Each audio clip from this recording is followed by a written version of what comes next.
तो क्या संविधान में कोई ऐसी व्यवस्था है कि फॉरवर्ड लोगों को रिजर्वेशन दिया जाए? फॉरवर्ड लोगों को रिजर्वेशन दिया जाए, ऐसी कोई व्यवस्था संविधान में है?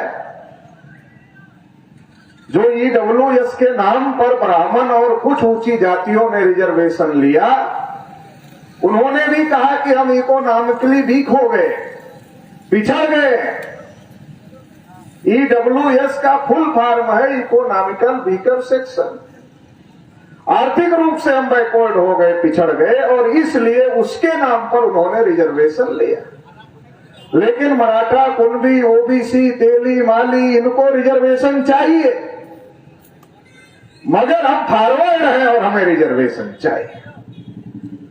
उससे भी बड़ी हैरानी की बात तो मुझे ये लगती है, जिनके पूर्वजों ने, जिनके पुरखों ने इस देश में रिजर्वेशन व्यवस्था सबसे पहले लागू किया, आज उनके बच्चे लाखों की संख्या में रिजर्वेशन के लिए उतर रहे हैं, मगर उनको रिजर्वेशन नहीं मिल रहा है, क्योंकि वो अपने पूर्वजों को पढ़ते नहीं, अपने पूर्वजों को समझते नहीं, उनको मानते नहीं।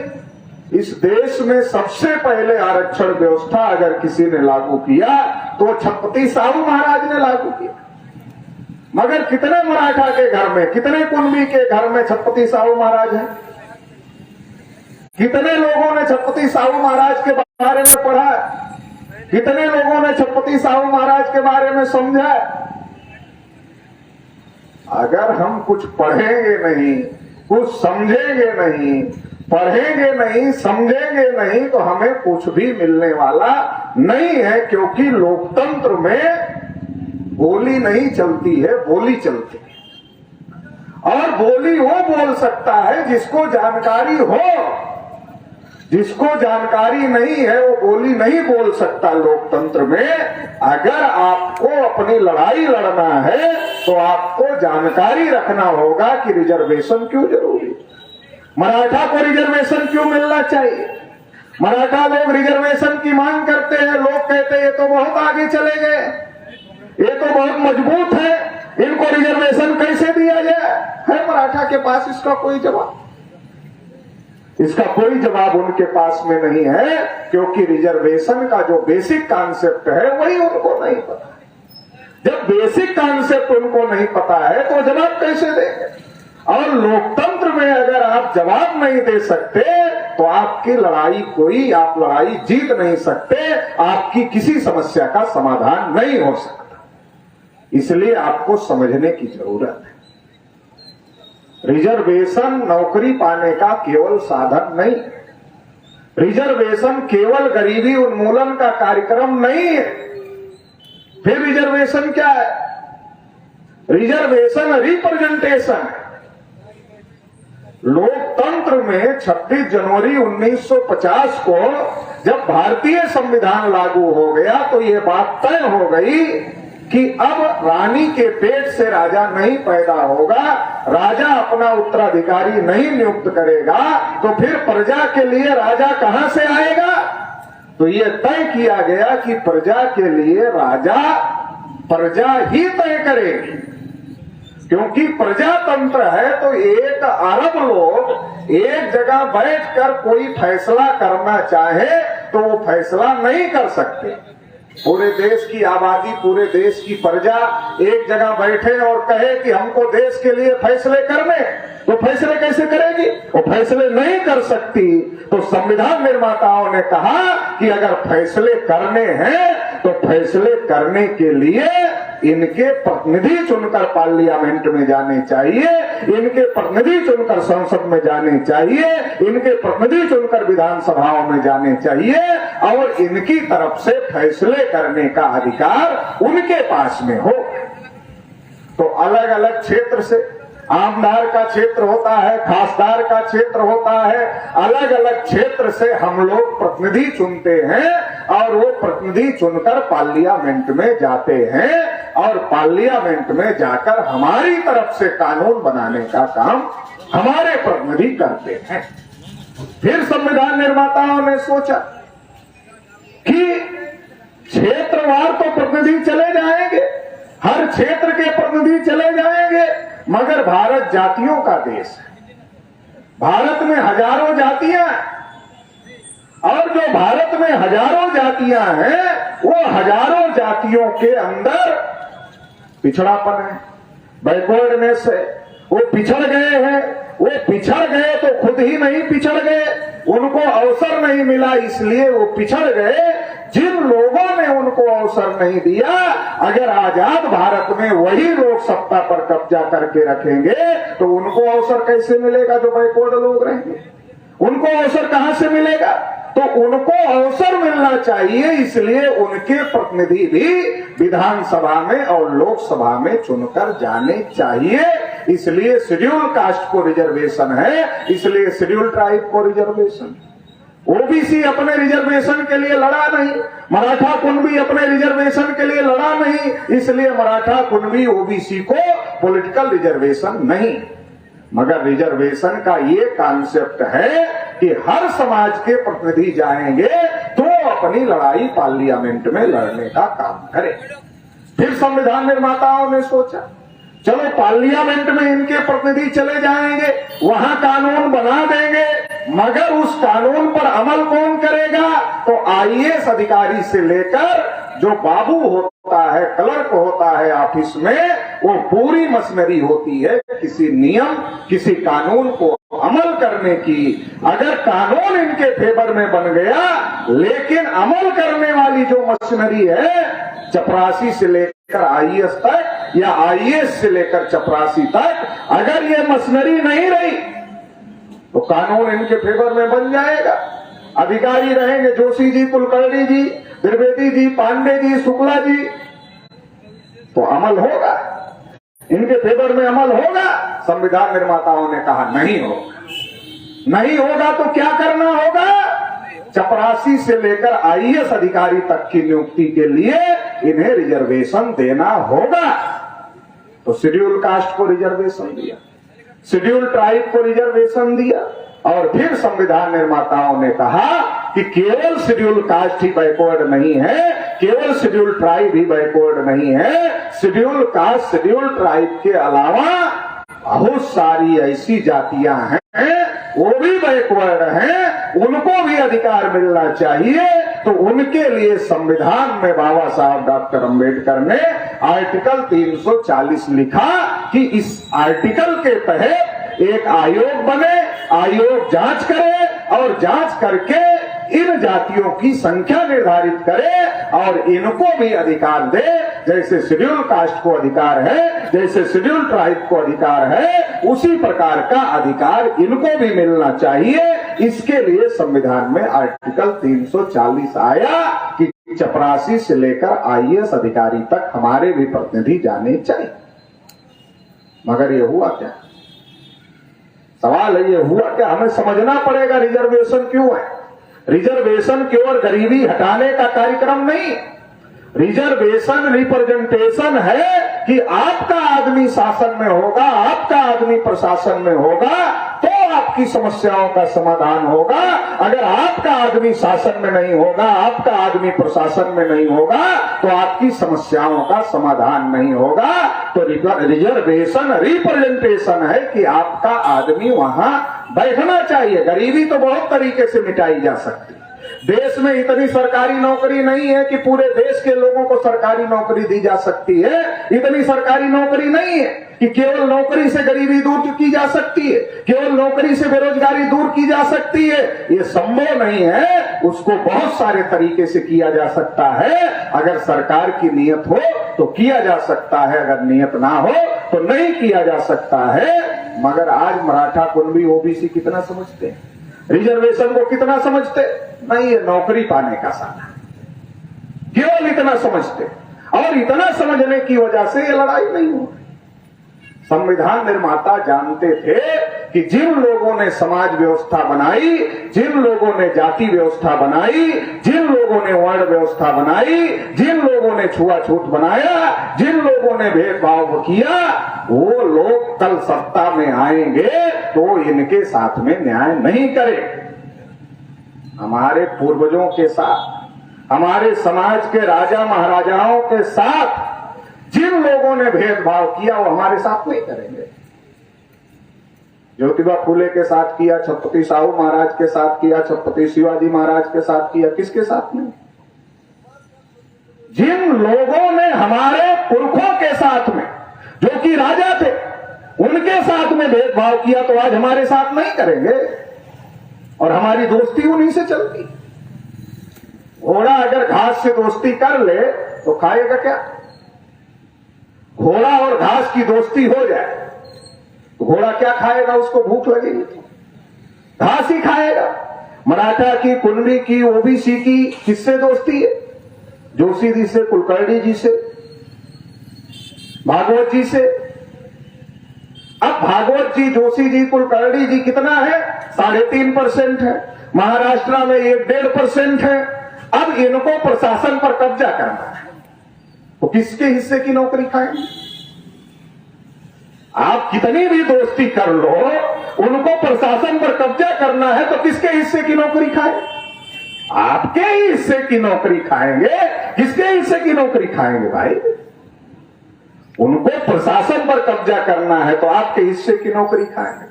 आप उन्हीं से दोस्ती करते हो तो घोड़े को भूख लगेगी तो घास ही खाएगा, कुछ दूसरा नहीं खाएगा। इसलिए घोड़ा और घास की दोस्ती नहीं हो सकती। ओबीसी को समझना पड़ेगा। मराठा, कुणबी, तेली, माली, सब जो ओबीसी के लोग हैं उनको सबको समझना पड़ेगा किसके साथ हमारी दोस्ती चल सकती है और किसके साथ हमारी दोस्ती नहीं चल सकती है। जिसके हित हमारे हित टकराते हैं उससे हमारी दोस्ती नहीं चल सकती है। जिसके हित हमारे हित नहीं टकराते हैं उससे हमारी दोस्ती चल सकती है। अगर हमको आरक्षण चाहिए तो दोस्ती किनसे करनी पड़ेगी? जिन्हें आरक्षण है। अगर हमें आरक्षण चाहिए तो दोस्ती किनसे करनी पड़ेगी? जिन्हें आरक्षण है। अगर उनसे दोस्ती होगी तो आरक्षण वाला आरक्षण के समर्थन में ही बोल सकता, विरोध में नहीं बोल सकता, क्योंकि उसे खुद ही आरक्षण है तो विरोध कैसे करेगा आरक्षण का? लेकिन जिन्हें आरक्षण चाहिए वो दोस्ती उनसे कर रखते हैं जिन्हें आरक्षण, तो विरोध ही करेगा ना। और आपके दिमाग में भी गलत बात डालेगा कि आर्थिक आधार पर होना चाहिए। आर्थिक आधार पर 10% ले लिया, मराठाओं को बाहर कर दिया। मराठा लोग बहुत खुश थे कि हम भी 10% में हो जाए, मगर बाहर कर दिया। हमें समझने की जरूरत है, हमें जानने की जरूरत है कि इस देश में जो जाति व्यवस्था, वर्ण व्यवस्था बनी, उसकी वजह से इस देश में बहुत सारे लोग पिछड़ गए। और इसलिए संविधान निर्माताओं ने कहा कि अगर उनको मुख्य धारा में लाना है तो उनको स्पेशल व्यवस्था देनी पड़ेगी। जैसे आपके घर में 5 लोग हो और 4 लोग बीमार हो जाए, 4 लोग ठीक हो, एक आदमी बीमार हो जाए, उसको आप डॉक्टर को दिखाते हो तो डॉक्टर कहता है इसको विटामिन की गोली देना पड़ेगा, कमजोरी ज्यादा होगी। इसको एप्पल भी खिलाओ, चीकू भी खिलाओ, नॉन वेज खाता है तो वो भी खिलाओ ताकि जल्दी ये रिकवर हो जाए। तो क्या घर के 4 परिवार के लोग उसका विरोध करते हैं? विरोध नहीं करते, बल्कि उसका ध्यान रखते हैं कि जल्दी स्वस्थ हो जाना चाहिए ताकि हम 5 लोग मिलकर काम करेंगे तो परिवार का विकास होगा। तो देश भी तो एक परिवार है, देश भी तो एक परिवार है। जिनको प्रतिनिधित्व नहीं, उनको प्रतिनिधित्व सुनिश्चित करने के लिए अगर रिजर्वेशन की व्यवस्था संविधान निर्माताओं ने किया है तो उसे देने में क्या दिक्कत है? जो घर को मुखिया, जो घर के मुखिया है, जो घर चला रहे हैं, उन्हें देने में क्या दिक्कत है? मगर दिक्कत है क्योंकि जो घर के मुखिया हैं उनकी नीयत अच्छी नहीं है। वो चाहते हैं कि आपके हिस्से की नौकरियों पर वो खुद ही कब्जा करके रखे। इसलिए मराठा को, कुणबी को आरक्षण नहीं देना चाहिए। इसलिए जिन ओबीसी को 27% आरक्षण मिला है, आरक्षण कितना मिलना चाहिए था ओबीसी को? 52%। मिला कितना? 27%। और 27% में बिक्री मिले तो अमल में कितना है? 8% भी नहीं है। तो इसलिए उनका आरक्षण खत्म। हमें चीजों को समझना पड़ेगा, केवल मोर्चा काटने से नहीं होगा, लड़ाई लड़ना पड़ेगा। तो लड़ाई कैसे लड़ना है, क्यों लड़ना है, ये समझकर अगर हम लड़ाई लड़ेंगे तो हम लड़ाई जीतेंगे। और ये समझे बगैर अगर लड़ाई लड़ेंगे तो हम लड़ाई जीत नहीं सकते हैं। और इस लड़ाई को आधुनिक भारत में लड़ने का काम 1848 में ज्योतिबा फूले ने शुरू किया। माता सावित्रीबाई फूले ने उसको आगे बढ़ाया और छत्रपति साहू महाराज ने ज्योतिबा फूले, माता सावित्रीबाई फूले के बाद उस लड़ाई को आगे बढ़ाया और फिर बाबा साहब अम्बेडकर को वो लड़ाई सौंप दिया और बाबा साहब अम्बेडकर ने संविधान लिखा। तो संविधान में, संविधान सभा में कांग्रेस का बहुत बड़ा बहुमत होने के बावजूद अपने बुद्धि और विवेक के दम पर बाबा साहब अम्बेडकर जितना ज्यादा से ज्यादा लिख सकते थे SC ST OBC के फेवर में, उतना लिखने का काम किया। हमें ये समझना पड़ेगा, हमें पढ़ना पड़ेगा। हमें आज तक क्या बताया गया? अरे साहू महाराज ने मराठा के लिए क्या किया? क्या बताया गया मराठाओं को? अरे छत्रपति साहू महाराज ने मराठा के लिए क्या किया? अरे ये तो दलितों के लिए ही किया, मराठा के लिए तो कुछ किया ही नहीं। हम भरम में, हम भरम में हैं। अरे जब हम मराठा कुंडी लोग भरम में हैं, अपनी विरासत को अपनी विरासत नहीं समझ रहे हैं, तो दूसरे हमारे अधिकार नहीं खाएंगे तो कौन खाएगा? मराठाओं को रिजर्वेशन मिलना चाहिए, इसके लिए तो अंग्रेजों को पत्र लिखा छत्रपति साहू महाराज ने। कितने मराठाओं को पता है ये बात? कितने मराठाओं को पता है? आरक्षण की लड़ाई लड़ रहे छत्रपति साहू महाराज ने अंग्रेजों को लिखा इनको रिजर्वेशन मिलना चाहिए। कितने मराठा कुंडी को पता है? पता ही नहीं है। लड़ाई कैसे होगी? जानकारी हथियार होता है लोकतंत्र में। तो तलवार बंदूक का जमाना गया, अब गोली की तरीके से बोली का इस्तेमाल होता है। गोली की तरीके से बोली का इस्तेमाल होता है। बोली बोलने के लिए जानकारी चाहिए। छत्रपति साहू महाराज ने सबसे पहले आरक्षण लागू किया। आज भी ब्राह्मण विरोध करते हैं, तब भी विरोध करते हैं। ब्राह्मण लोग साहू महाराज के पास में गए और साहू महाराज को कहा, आपने ये गलत व्यवस्था लागू कर दिया है, इससे तो आपका राज्य नष्ट हो जाए। साहू महाराज ने अपने नौकरों को आदेश दिया, कहा एक जगह चने का ढेर लगा दो, सारे घोड़ों को खोल दो। जो मजबूत घोड़े थे वो आगे डटकर खा रहे थे, जो थोड़ा कमजोर घोड़े थे वो मौका देखते थे, मुंह में चना लेते थे, झपट्टा लगाते थे, पीछे खड़े होकर खाते थे। और जो एकदम से निरीह और कमजोर टाइप के घोड़े थे वो एकदम पीछे खड़े थे, उनकी हिम्मत नहीं हो रही थी उस चने के ढेर से अपने हिस्से का चना लेकर खा ले। तो ब्राह्मणों ने कहा, महाराज इससे तो कमजोर घोड़े बिना खाए मर जाएंगे। तो छत्रपति साहू महाराज ने उन ब्राह्मणों को कहा, यही तो आरक्षण है। अभी आप थोड़ी देर पहले आरक्षण का विरोध कर रहे थे, यही आरक्षण है। जिसका जो हिस्सा है वो उसको दे दिया जाए, यही आरक्षण। मराठा कोई गलत बात कर रहे हैं। मराठा कोई ये कह रहे हैं जितनी हमारी संख्या नहीं है उससे ज्यादा हमको दे दो, ऐसा कह रहे हैं क्या मराठा? ऐसा तो मराठा मांग नहीं रहे। मराठा ये कह रहे हैं कि जितनी हमारी संख्या है उतना हमको दे दो। गलत क्या? अपना हिस्सा ही मांग रहे ना। जितनी हमारी संख्या है उतना हमको दे दो। मराठा ये नहीं कह रहे हमको जो बाकी ओबीसी है उसके हिस्से का दे दो, हमें शेड्यूल कास्ट के हिस्से का दे दो, हमें शेड्यूल ट्राइब के हिस्से का दे दो, हमें ब्राह्मणों के हिस्से का दे दो। ऐसा तो मराठा नहीं कह रहे। मराठा ये कह रहे हैं जो हमारा हिस्सा है वो हमको दे दो। मगर देता कौन? जो आपके हिस्से पर कब्जा करके इस देश के प्रशासन पर कब्जा किए हुए हैं, क्या वो आपको देने वाले हैं? ये बड़ा सवाल है ना। देगा कौन? वो तो आपको लड़ाने वाले हैं, वो आपको लड़ाने वाले हैं। इधर से आपको कहते हैं कि आपको ओबीसी में जाना, उधर से ओबीसी में जो है उसको कहते हैं मराठा आना नहीं चाहिए, नहीं तो सब ले लेगा। तो लड़ाई क्या हो गई? जिसको देना है उससे लड़ाई बंद हो गई और लड़ाई हो गई मराठा और ओबीसी की। इस लड़ाई से किसको फायदा?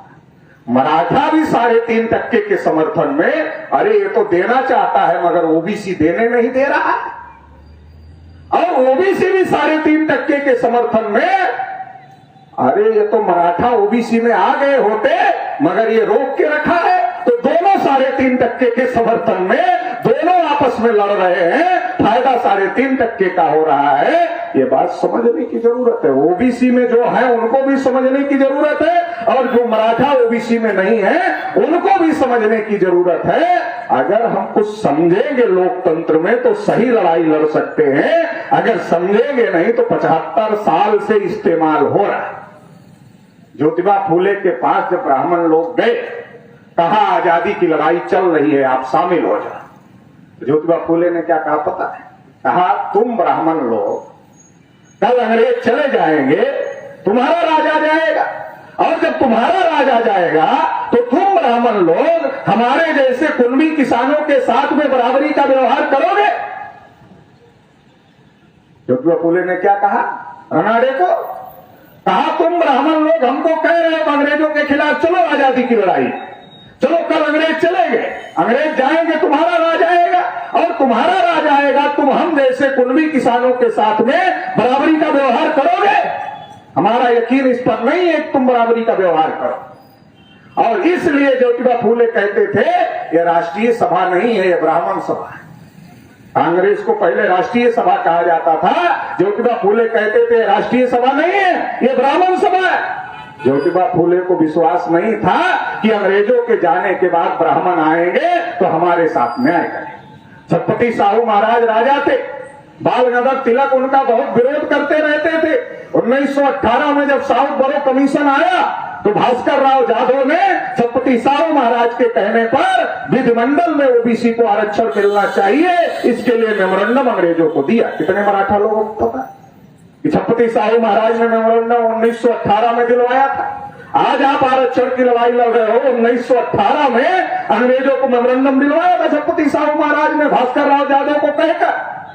बाबा साहब अंबेडकर से शेड्यूल कास्ट के लिए दिलवाया था। जब ये दोनों मांग हुई उस समय तिलक कांग्रेस के नेता थे, तिलक ब्राह्मण थे। अब तो जानते ही है, आपके महाराष्ट्र के थे तो पता है आपको ब्राह्मण थे। तिलक ने भाषण किया, तेली को संसद में जाकर क्या तेल निकालना है, कुणबी को संसद में जाकर क्या हल चलाना है, दर्जी को संसद में जाकर क्या कपड़े सिलने हैं, तेली तमोली और कुन भट्टों को संसद में जाकर क्या करना है। संसद कोई भूमि है जहां तेली तेल निकालेगा, कुणबी हल चलाएगा, दर्जी कपड़े सिलेगा।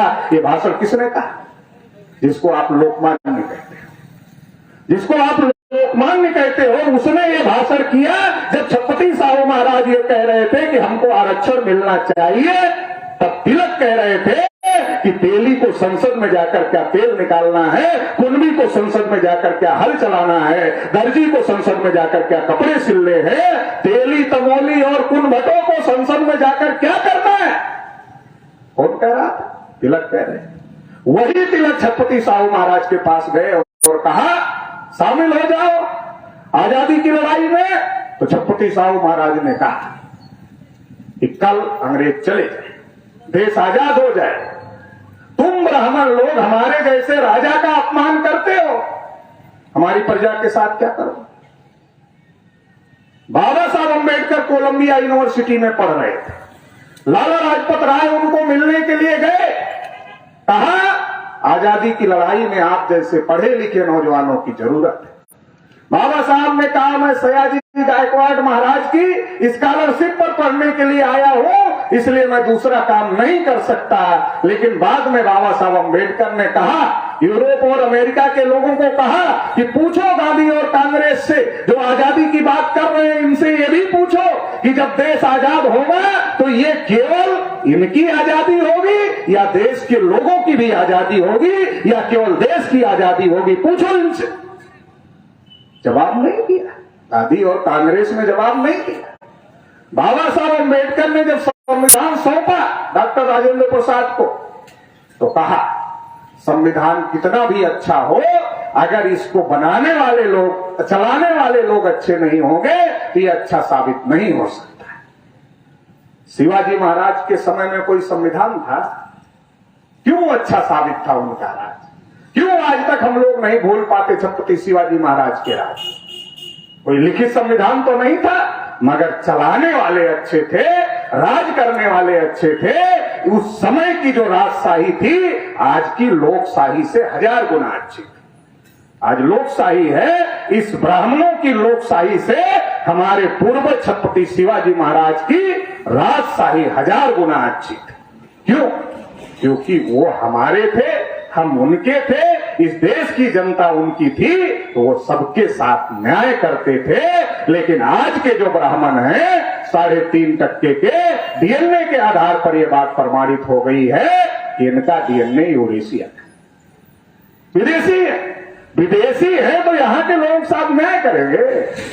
रोज सुनाई देता है फला आदमी इतना पैसा लेकर भाग गया विदेश, फिर सुनाई देता ये आदमी इतना पैसा लेकर भाग गया विदेश, फिर सुनाई देता ये इतना पैसा लेकर भाग गया विदेश, फिर सुनाई देता ये इतना पैसा लेकर भाग गया विदेश। अरे विदेशी है तो विदेशी तो भागेंगे, कहां भागेंगे? विदेशी है तो विदेश ही भागेंगे ना, तो ये भाग रहे। उनकी नीयत हमारे लिए अच्छी नहीं है और इसकी वजह से हमारी समस्याओं का समाधान नहीं हो रहा। संविधान में आर्टिकल 340 लिखा होने के बावजूद भी नेहरू उस पर अमल नहीं कर रहे। डॉक्टर अंबेडकर ने कानून मंत्री पद से इस्तीफा दिया और जब डॉक्टर अंबेडकर ने कानून मंत्री पद से इस्तीफा दिया तो काका साहब कालेलकर कमीशन नेहरू ने बनाया, मगर उसे लागू नहीं किया, बाद में रद्दी की टोकरी में डाल दिया। लंबी लड़ाई के बाद मंडल कमीशन आया। 7 अगस्त 1990 को मंडल कमीशन लागू हुआ, कोर्ट चला गया। 31 ब्राह्मण मिलकर मंडल कमीशन को कोर्ट लेकर चले। 16 नवंबर 92 को मंडल कमीशन का फैसला आया। 52% ओबीसी को केवल 27% आरक्षण मिलेगा, 27% में क्रीमी लेयर लगा दिया। 52 को 27, जिसको 52 रोटी की भूख है उसे कितना मिलेगा? 27, और 27 दिखाया गया, खिलाया नहीं है, दिखाया गया। और 27 में भी क्रीमी लेयर लगा दिया। अब 52 को 27 क्यों मिलेगा? क्योंकि 50% से ज्यादा आरक्षण नहीं हो सकता। ये किसने कहा 50% से ज्यादा आरक्षण नहीं हो सकता?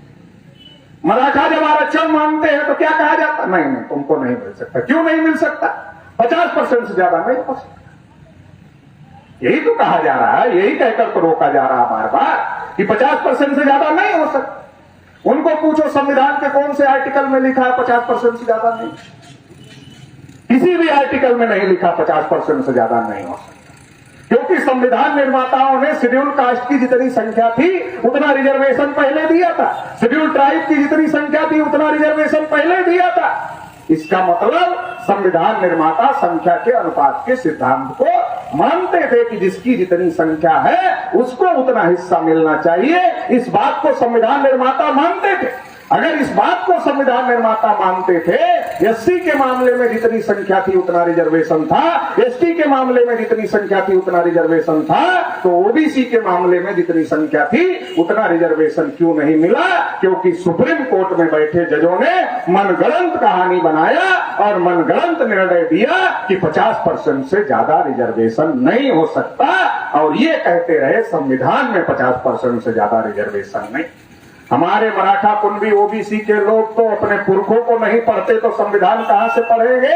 और उन्होंने मान लिया कि संविधान में लिखा है कि 50% से ज्यादा आरक्षण नहीं मिल सकता, और ये कहते कहते तब से लेकर आज तक हम लोगों को नहीं मिला।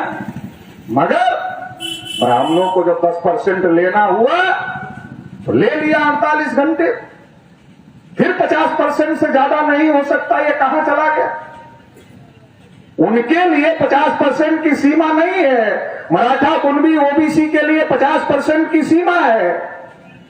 समझना पड़ेगा ओबीसी के लोगों को, ये सीमा नहीं षड्यंत्र है। ये सीमा नहीं षड्यंत्र है कि आपके बच्चे प्रशासन पे न जाए, वो रोकने का षड्यंत्र है। 92 को जब फैसला आया, ओबीसी के साथ पहला धोखा हुआ, 52 को 27 मिला। 27 में क्रीमी लेयर लगाया। फिर कहा जो जातियां स्टेट और सेंटर की लिस्ट में कॉमन है केवल उन्हें ही ओबीसी माना जाएगा। मंडल कमीशन की केवल एक सिफारिश लागू किया, बाकी लागू नहीं किया। ओबीसी के साथ धोखा था। मगर क्या ओबीसी को समझ में आया? क्या मराठा कुंभी को उस समय समझ में आया? नहीं समझ में आया। क्यों नहीं समझ में आया? इसलिए नहीं समझ में आया कि अरे हमें तो दूसरे काम पर लगा दिया था, हम तो दूसरी लड़ाई लड़ रहे थे, हमें आरक्षण पता ही नहीं चला। हमें तो कुछ लोगों को यह बताया गया अरे शेड्यूल कास्ट का आरक्षण और बढ़ गया, उनसे लड़ो।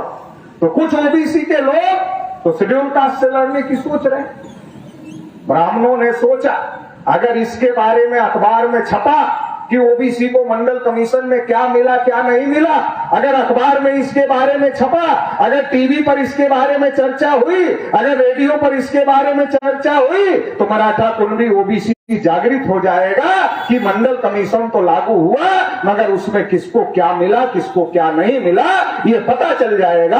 और अगर ये पता चल जाएगा तो ये पता चल जाएगा मराठा कुणबी ओबीसी को कि मंडल तो लागू हुआ लेकिन मंडल लागू होने में उनके साथ धोखाधड़ी हो गई, उनके साथ धोखा हो गया। और अगर ये पता चल जाएगा कि धोखा हो गया तो इनकी संख्या ज्यादा है, पार्लियामेंट घेर लेंगे।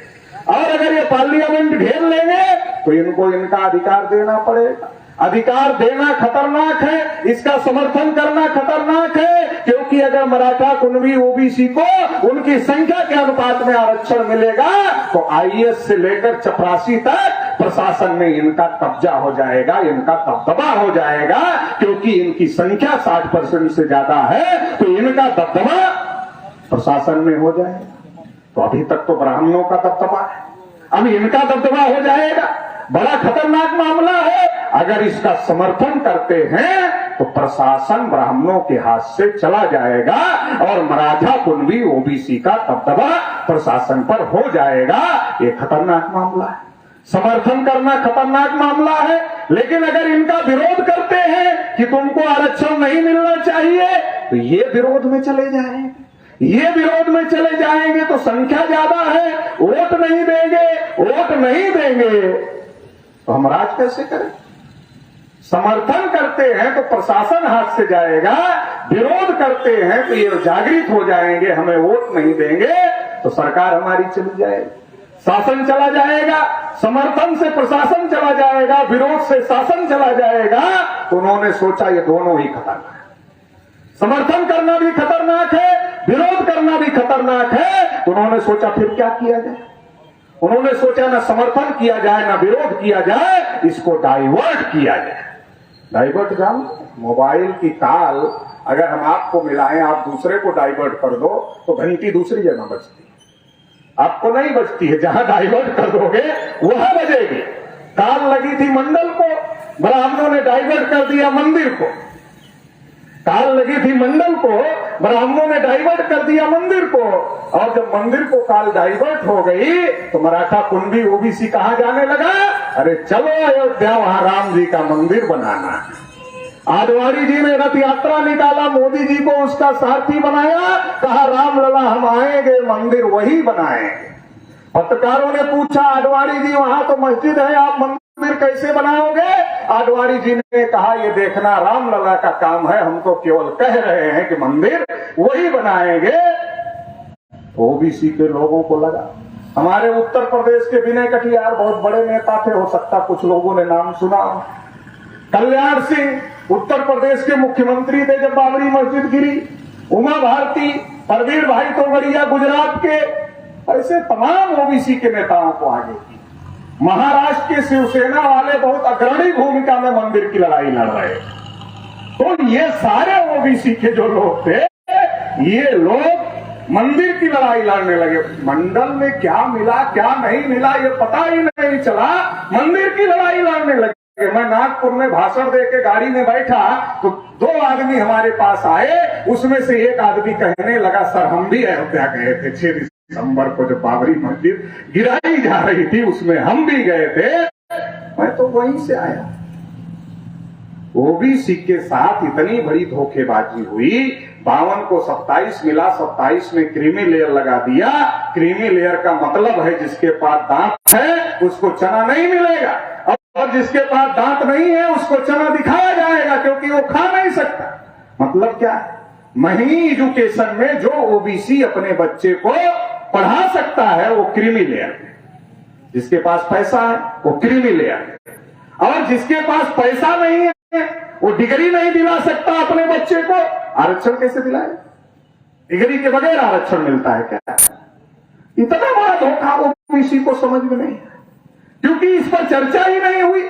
आज भी जब मैं ओबीसी के लोगों को पूछता हूं मंडल कमीशन की रिपोर्ट पढ़ा क्या, हमारा चेहरा ऐसे देखते हैं जैसे ऑक्सफोर्ड यूनिवर्सिटी की कोई लेटेस्ट रिसर्च के बारे में उनसे पूछ रहा हूं, ऐसे चेहरा देखते हैं कि जैसे 8वां अजूबा कोई है ये पूछ रहा। ओबीसी को लड़ाई लड़ना है तो जानकारी निकालना पड़ेगा, जानकारी निकाले बगैर आप लड़ाई नहीं लड़ सकते हो। अगर लड़ाई लड़ना है तो आपके पास सारी जानकारी होनी चाहिए। लोकतंत्र में जानकारी हथियार होती है। ओबीसी को डाइवर्ट कर दिया। ओबीसी ने मंदिर की लड़ाई लड़ी, बाबरी मस्जिद गिर गई और मंदिर बन रहा है। मंदिर बन रहा है तो एक भी मराठा को, एक भी कुंडी को, एक भी माली को, एक भी तेली को, एक भी धनगर को, एक भी बंजारा को रखा क्या? ट्रस्ट में रखा क्या? एक को भी रखना चाहिए था कि नहीं रखना चाहिए था? अरे हमने 52% नौकरियां छोड़कर मंदिर बनाने की लड़ाई लड़ी। हमसे ज्यादा कुर्बानी किसकी? 52% नौकरियां छोड़कर मराठा, कुंडी, तेली, माली ने मंदिर की लड़ाई लड़ी। मंदिर बन रहा है, ट्रस्ट में एक भी ओबीसी को, मराठा, कुंभी, तेली, माली को नहीं रखा। अरे हमने कहा आरएसएस वालों, बीजेपी वालों, तुम ये कहना चाहते हो कि मराठा, कुंभी, ओबीसी में एक भी आदमी लायक वाला हिंदू नहीं है, अच्छा वाला हिंदू नहीं है जिसको अयोध्या के राम मंदिर के ट्रस्ट में रखा जा सकता है? ऐसा एक भी ओबीसी नहीं है, सबको नालायक घोषित करना चाहते हो? चलो मान लेते हैं कि एक भी मराठा, कुंभी, तेली, माली, ओबीसी एक भी बढ़िया वाला हिंदू नहीं है जिसको राम मंदिर के ट्रस्ट में रखा जा सकता है। ऐसा एक भी नहीं है। लेकिन विनय कटियार बेचारे तो बड़ी मेहनत की है। कल्याण सिंह की तो सरकार चली गई थी, उमा भारती की तो सरकार चली गई थी। ऐसे कई नेता हैं ओबीसी के जो कि मंदिर के लिए बहुत कुर्बानी दिए। और शिवसेना वाले तो बहुत लड़ाई लड़े मंदिर की। आज चलो बीजेपी वाले कहते हैं कि नहीं, उद्धव साहब ने हिंदुत्व का रास्ता छोड़ दिया है, तो चलो शिंदे साहब तो लेकर चल रहे हो, तुम्हारे साथ हैं, तो उद्धव साहब के गुट के आदमी को मंदिर के ट्रस्ट में मत रखो, मगर कम से कम शिंदे साहब गुट के किसी मराठा को रख देते वहां, किसी कुंभी को रख देते वहां, किसी माली को रख देते वहां, तब भी मान लेते कि चलो उसमें कुछ अच्छे वाले हिंदू हैं। लेकिन एक को भी नहीं रखा, एक को भी नहीं रखा। ये समझने वाली बात है। ये भी ओबीसी को समझ में नहीं आता, क्योंकि पता ही नहीं है रखा कि नहीं रखा। पता होगा तो सोचेगा, ये पता ही नहीं है तो कहां से सोचेगा? ये जानकारी ही नहीं है तो कहां से सोचेगा? ये सोचने वाली बात है। क्यों नहीं?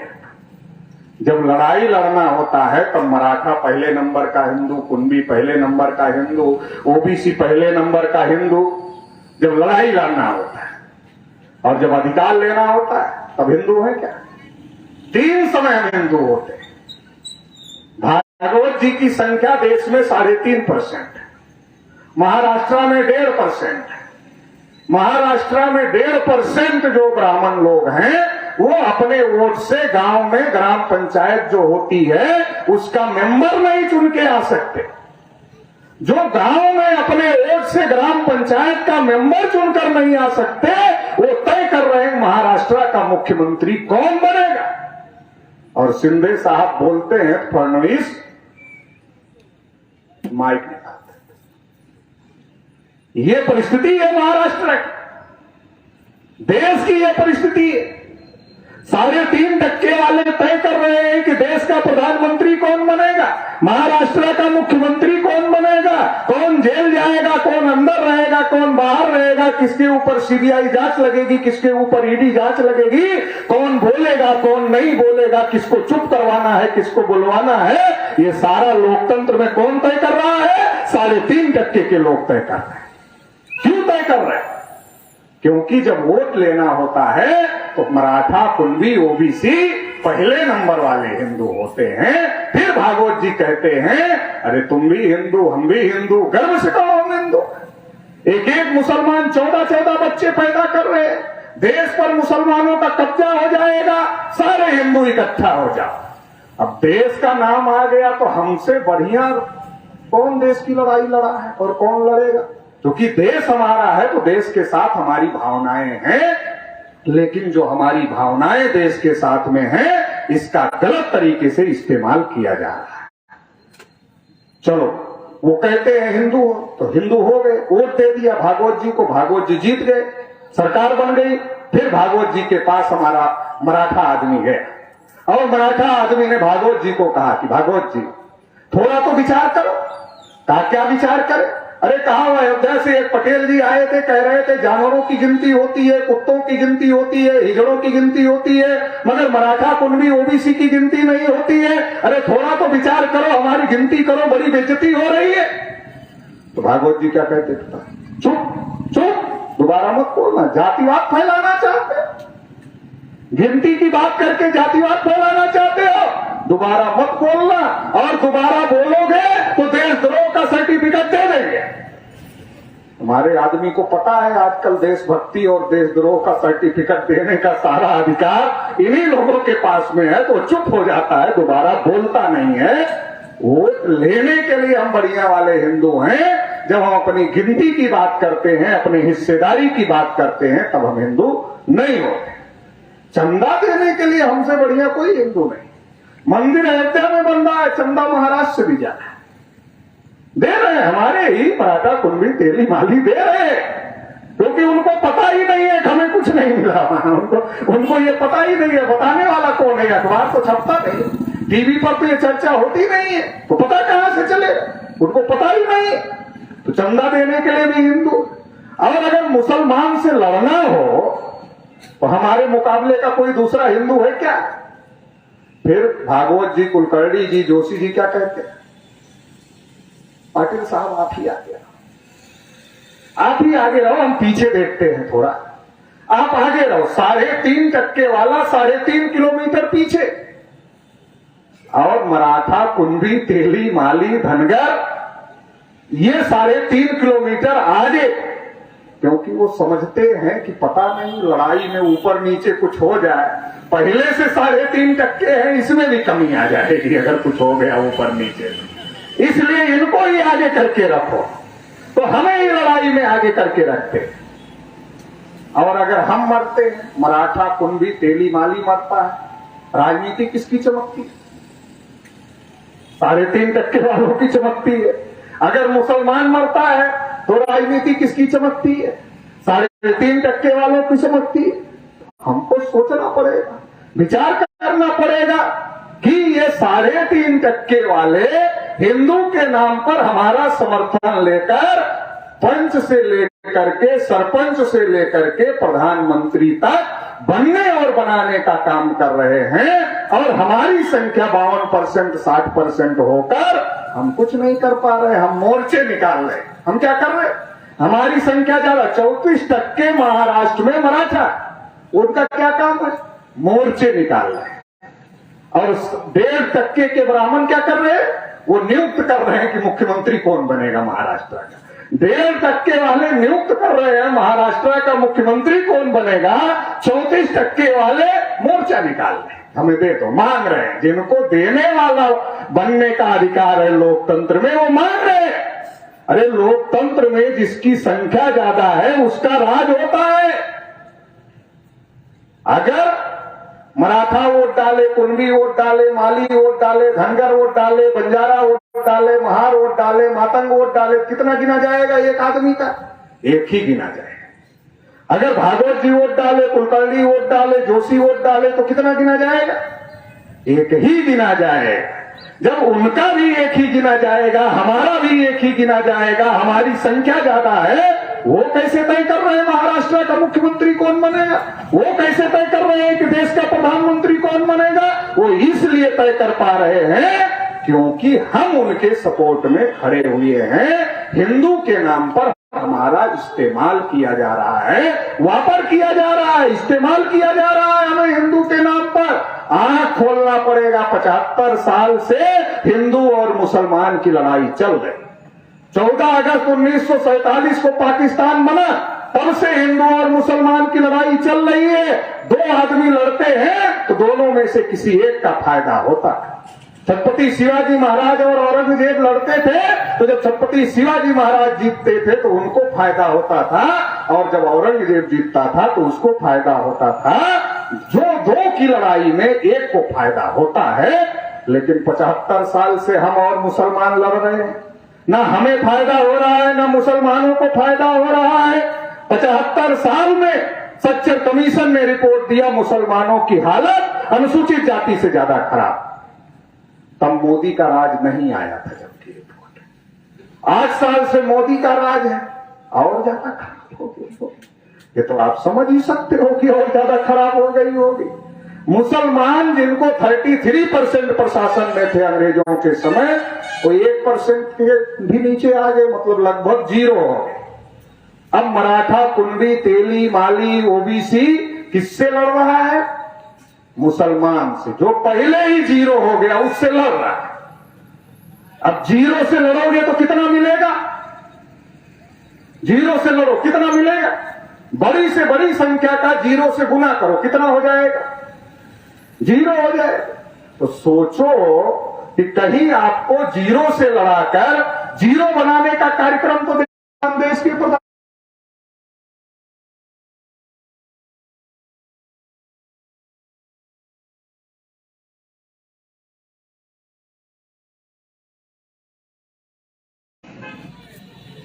क्या कभी सोचा हम लोग? चौधरी चरण सिंह एक बार बने थे, इतना कम समय के लिए बने थे, कुछ नहीं। देवगौड़ा साहब एक बार बने थे, जाति जनगणना का फैसला लिया, सरकार चली गई, कोई नहीं बना। 75 साल में 3.5% वाले खुद प्रधानमंत्री बनते रहे और बनाते रहे। जैसे अभी मोदी जी को बना दिया। मोदी जी कहते हैं हम ओबीसी हैं। 314 ओबीसी के बच्चे यूपीएससी की परीक्षा पास किए थे, उनकी नियुक्ति को रोक दिया। ओबीसी की स्कॉलरशिप बंद कर दिया। बजट में ओबीसी को एक नया नहीं दिया। निर्मला सीतारमण ने बजट पढ़ा, ओबीसी का नाम भी लिया क्या उसमें? ओबीसी का नाम तक नहीं लिया बजट भाषण में, और ओबीसी का प्रधानमंत्री प्रचारित किया था। जब महाविकास अघाड़ी की सरकार सुप्रीम कोर्ट गई तो मोदी जी ने कहा हम जाति जनगणना नहीं कर सकते, और ना ही 2011 के सोशियो इकोनॉमिक सर्वे के आंकड़े दे सकते हैं, ना जाति आधारित जनगणना कर सकते हैं। सवाल यह है, कोई मूर्ख से मूर्ख आदमी आप ढूंढ लो और उसके हाथ में कुल्हाड़ी दे दो और कहो कि भाई साहब आप महामूर्ख आदमी हो, आपसे ज्यादा कोई महामूर्ख हमको नहीं मिला, ये कुल्हाड़ी अपने हाथ में ले लो और अपने पैर पर कुल्हाड़ी मारेगा। कहेगा भाई साहब मैं महामूर्ख आप समझते हो, मैं भी मानता हूं, लेकिन इतना भी मूर्ख नहीं हूं कि अपने हाथ से अपना ही पैर काटूंगा। सवाल यह है कि अगर मूर्ख से मूर्ख आदमी अपने पैर पर अपने हाथ से कुल्हाड़ी चलाकर पैर नहीं काट सकता है, तो देश के प्रधानमंत्री मोदी जी हैं, क्या मोदी जी ओबीसी के पैर पर कुल्हाड़ी चला सकते? एक ओबीसी का व्यक्ति क्या ओबीसी के पैर पर कुल्हाड़ी चला सकता है? मेरा मानना है नहीं चला सकता। कुल्हाड़ी मोदी जी नहीं चला रहे। कुल्हाड़ी में जो लकड़ी लगती है उतना काम मोदी जी कर रहे हैं, कुल्हाड़ी मोदी जी नहीं चला रहे हैं। कुल्हाड़ी में जो लकड़ी लगती है वो लकड़ी का काम मोदी जी चल कर रहे हैं, और कुल्हाड़ी चलाने वाला हाथ भागवत जी का है। चलाने वाला हाथ मोदी जी का नहीं है, चलाने वाला हाथ भागवत जी का है। ये जो आरक्षण की समस्या है, मराठा आरक्षण की, ये 48 घंटे में 24 घंटे में सुलझ सकती, मगर इसको वो सुलझाना नहीं चाहते, इसको वो लड़ाना चाहते हैं कि आप लड़ते रहो और हम सबका वोट लेते रहे, क्योंकि आपको मिल जाएगा, आपको मिल जाएगा, प्रशासन में आप हो जाओगे तो भागवत जी के लोग कम हो जाएंगे। तो भागवत जी ऐसा क्यों करे? भागवत जी मूर्ख थोड़ा ही है कि अपने लोगों के पैर पर कुल्हाड़ी चलाए, वो तो हमारे पैर पर कुल्हाड़ी चलवाने का काम कर रहे हैं, हमारे ही आदमी को सामने करे। इसलिए मैं कहता हूं मोदी जी मुख नहीं है, मुखौटा है। 8 साल में एक भी बार ओबीसी के नाम पर मोदी जी नहीं बोलते, क्योंकि आरएसएस वालों ने कहा कि मोदी जी आपको प्रधानमंत्री हम लोगों ने बना दिया, अब आप प्रधानमंत्री बन गए, सरकार हम चला लेंगे, आपको चलाने की जरूरत नहीं है, वो हम चला लेंगे। आपको भाषण करने की आदत है तो आप देश में भाषण करो, विदेश में भाषण करो, उसकी व्यवस्था हम करेंगे। देश विदेश में जहां भाषण करना है करो, उसकी व्यवस्था हम करेंगे। और उसके बाद भी समय बचता है तो गंगा जाओ। बनारस में जहां से चुनाव जीत कर आए हो, गंगा में एक पैर पर खड़े होकर के आरती करो, 2 पैर पर खड़े होकर आरती करो, घंटे 2 घंटे 4 घंटे आरती करो। उसके बाद भी समय बचता है तो मन की बात करो। एक समस्या पैदा हो गई है, किसान आत्महत्या कर रहा है, नौजवान आत्महत्या कर रहा है, बेरोजगारी बढ़ गई है, महंगाई बढ़ गई है, तो आपकी मन की बात कोई सुनने के लिए तैयार नहीं है। ये नई समस्या पैदा हो गई है, इस समस्या का भी समाधान निकाल ही देते हैं। तो कहा कि इस समस्या का समाधान ये है कि मास्टरों को ऑर्डर कर देते हैं। टीचरों को क्या बोलते हैं आप लोग? मास्टर ही बोलते होंगे, हमारे यहाँ तो मास्टर ही बोला जाता है। तो मास्टरों को ऑर्डर कर देते हैं कि बच्चों को लाइन लगाकर बिठाएंगे और मोदी जी के मन की बात बच्चों को सुनाई जाती है, चाहे कोई सुने या ना सुने, बच्चों को मजबूरी में सुनना होगा। उनका मन है तो सुनना होगा, उनका मन नहीं है तो भी सुनना होगा, क्योंकि मास्टर डंडा लेकर के उनको लाइन में बिठाकर सुनाने का काम करेगा। ये आर्डर निकल गया। अब मास्टर बच्चों को लाइन में बिठाकर मन की बात सुनाते हैं, और मन की बात के बाद भी आपको समय बचता है तो आपने परीक्षा दिया नहीं दिया ये नहीं मालूम, मगर आप परीक्षा की बात भी करो। सुनना पड़ेगा लोगों को। आप बात करोगे, बच्चों को बिठाया जाएगा, बच्चों की मजबूरी है, उनका मन है तो सुने, मन नहीं है तो भी सुने, उन्हें सुनना पड़ेगा। मगर एक बात ध्यान रख, ओबीसी की बात मत कर, सारी बात करना मगर ओबीसी की बात मत करना। 8 साल में मोदी जी ओबीसी के बारे में कुछ भी नहीं बोलते, बाकी हर चीज के बारे में बोलते, ओबीसी के बारे में नहीं बोलते, कभी भी नहीं बोलते। तो देश में जहां से कानून बनता है वहां 3.5% लोगों ने कब्जा किया हुआ है 75 साल से, और हम तो क्या कह रहे हैं? नहीं, मुसलमानों का कब्जा हो जाएगा, मुसलमानों का कब्जा हो जाएगा, हमें वोट दो नहीं तो मुसलमानों का कब्जा हो जाएगा। अरे 3.5% लोग 75 साल से कब्जा किए, हमारी गिनती तक नहीं होने दे रहे। जानवरों की, कुत्तों की हो रही, हमारी नहीं होने दे रहे, 75 साल से नहीं होने दे। आंख खोलना पड़ेगा, आंख खुल जाए तो अच्छी बात है, नहीं तो आने वाली पीढ़ियों का भविष्य जो है वो बहुत ज्यादा खतरनाक है। आंख खोलना पड़ेगा। जहां से कानून बनता है वहां 3.5% लोगों ने कब्जा किया है। हमें डर दिखाया जा रहा मुसलमानों का कब्जा हो जाएगा, डर दिखाकर हमारा वोट ले। एक ब्राह्मणों की पार्टी मुसलमानों का डर दिखाकर हमारा वोट ले रही है, और दूसरी ब्राह्मणों की पार्टी सेकुलर के नाम पर मुसलमानों को डर दिखाकर उनका वोट ले रहे, और वो भी सत्यानाश कर रही, वो भी सत्यानाश कर रहे। ये हालात देश में है। मैंने उसको कहा, बजरंग दल के कार्यकर्ता को, क्या तुम्हें ये पता है? कहा नहीं पता है। हमने कहा नहीं पता, इसीलिए बजरंग दल में। फिर जहां से कानून बनता है, भारत सरकार के कार्मिक मंत्रालय की रिपोर्ट है, 79.2% क्लास 1 क्लास 2 की सर्विसेज में ब्राह्मण और तत्सम ऊंची जाति के लोगों का कब्जा है। मराठा, कुंदी, तेली, माली का कब्जा नहीं, 80% उनका कब्जा है। तो हम कितने हैं क्लास 1 क्लास 2?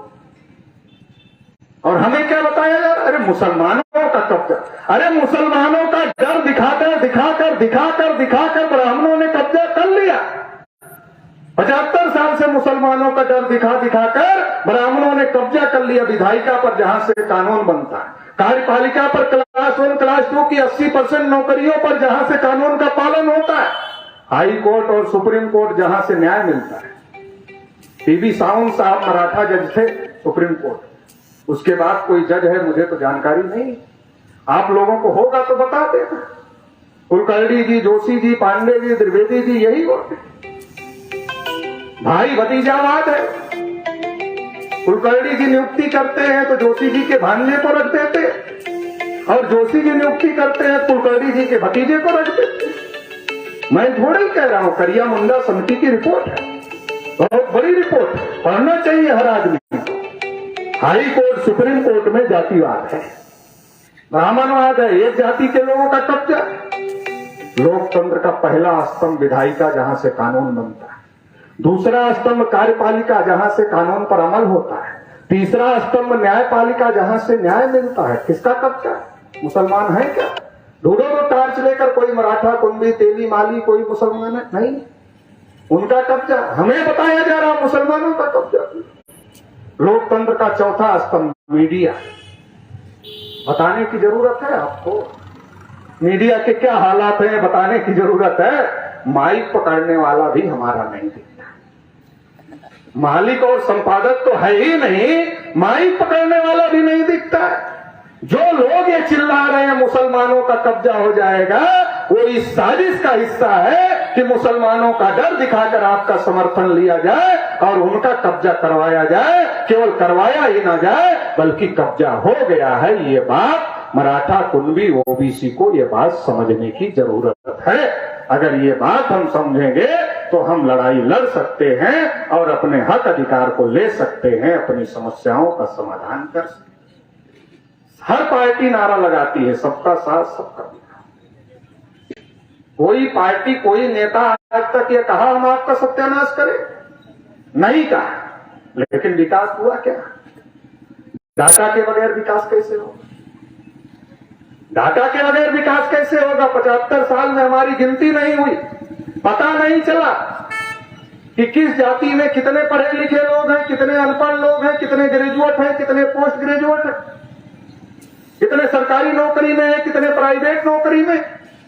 अगर जाति आधारित जनगणना हो तो ये डाटा आएगा कि मराठा, कुंभी, ओबीसी में कितने हाई स्कूल पास लोग, कितने हाई स्कूल फेल लोग हैं, कितने इंटरमीडिएट पास लोग हैं, कितने इंटरमीडिएट फेल लोग हैं, कितने सरकारी नौकरी में हैं, कितने ग्रेजुएट हैं, कितने पोस्ट ग्रेजुएट हैं, कितने प्राइवेट नौकरी में हैं, कितने जमीन वाले हैं, कितने ज्यादा जमीन वाले हैं, कितने कम जमीन वाले हैं, कितने भूमिहीन हैं, कितने व्यवसाय करते हैं, कितने छोटा व्यवसाय करते हैं, कितने बड़ा व्यवसाय करते हैं। अगर ये सारे आंकड़े आएंगे तब विकास हो सकता है ना, तब सरकार ये योजना बना सकती है। जो high school pass Maratha, Kunbi, OBC है उसको कौन सा रोजगार देना, जो high intermediate pass Maratha, Kunbi, OBC है उसको कौन सा रोजगार देना है, जो high school intermediate fail Maratha, Kunbi, OBC है उसको कौन सा रोजगार देना है। डाटा आएगा तब ना बनेगा।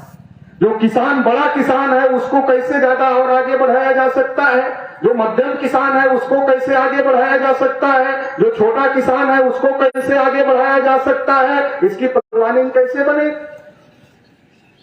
भाजपा सरकार ने नीति आयोग बनाया, पहले प्लानिंग कमीशन हुआ करता था, नाम बदलने में बड़ा, नाम बदलकर ही विकास समझते हैं, तो प्लानिंग कमीशन को नीति आयोग कह दिया।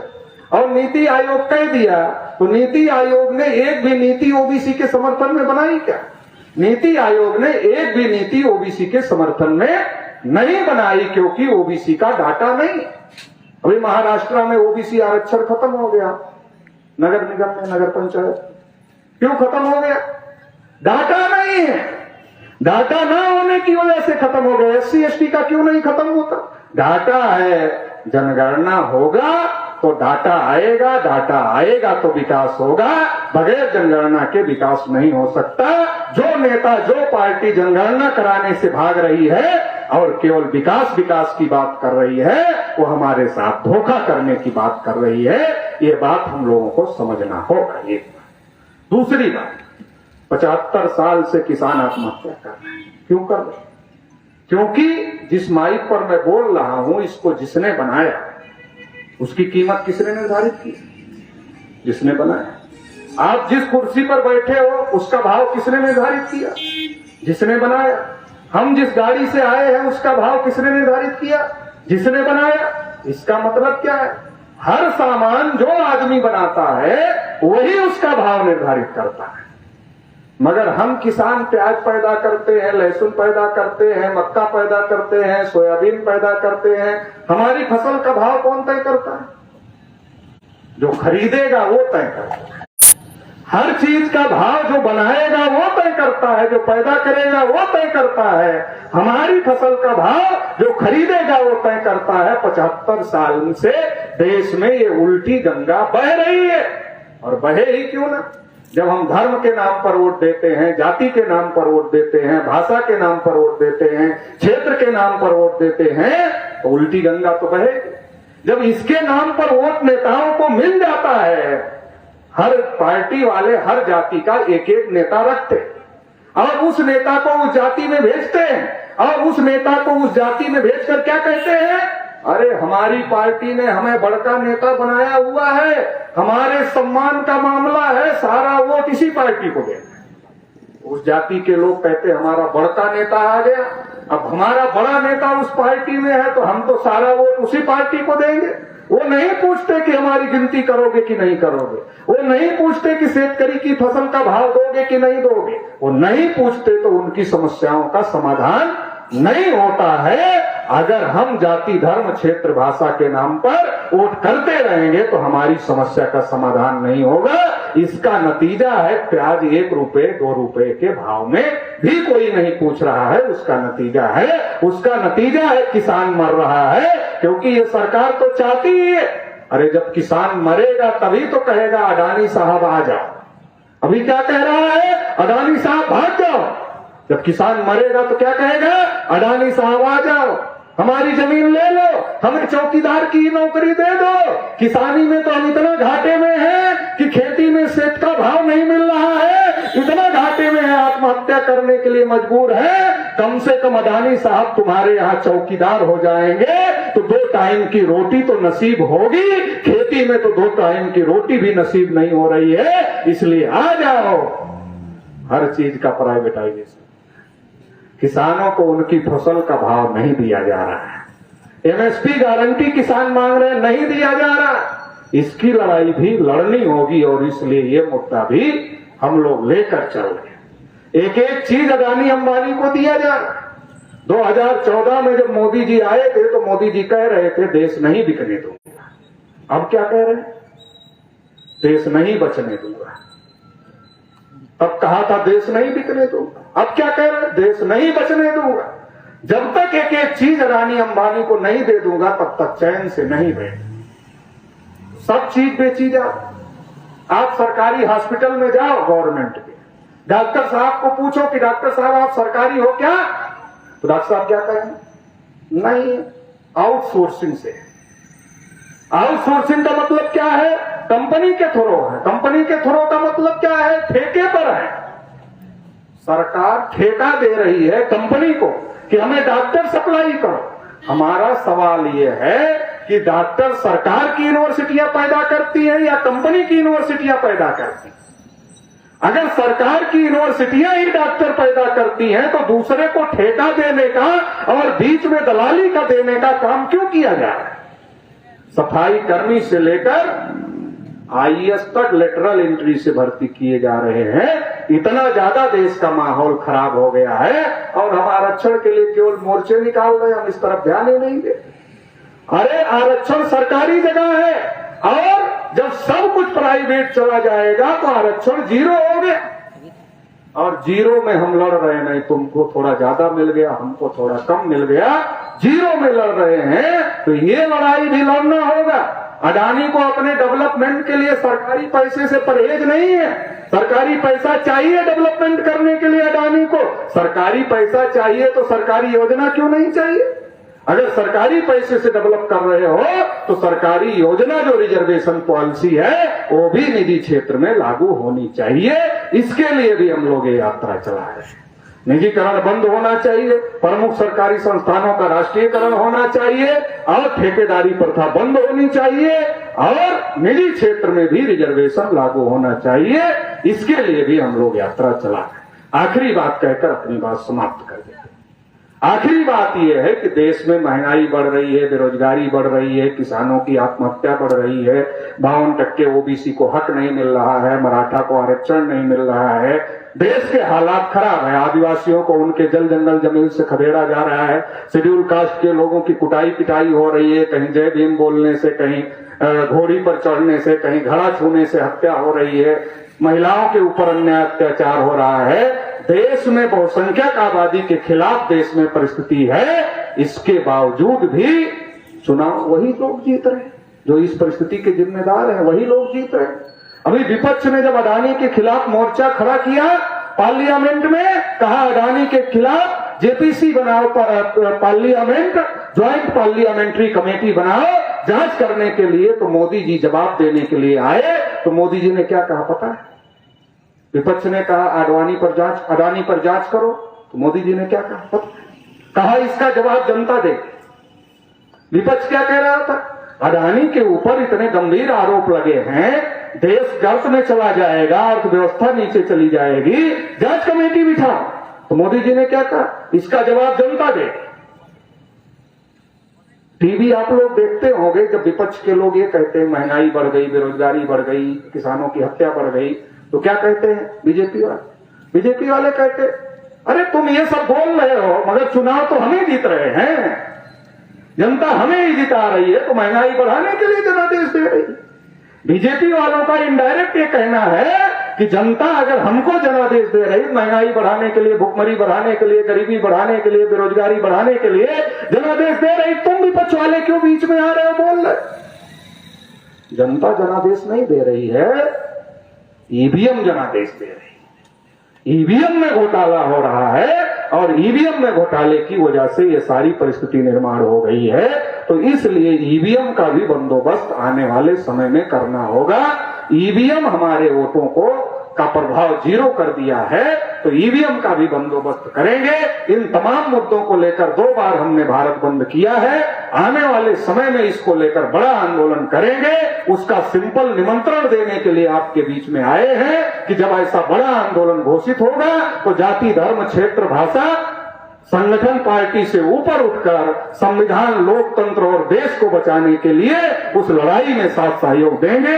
इतना ही कहते हुए अपनी बात समाप्त करते हैं। 10 बज गया, आप लोगों ने सुना, इसके लिए आभार। धन्यवाद। धन्यवाद राजेश।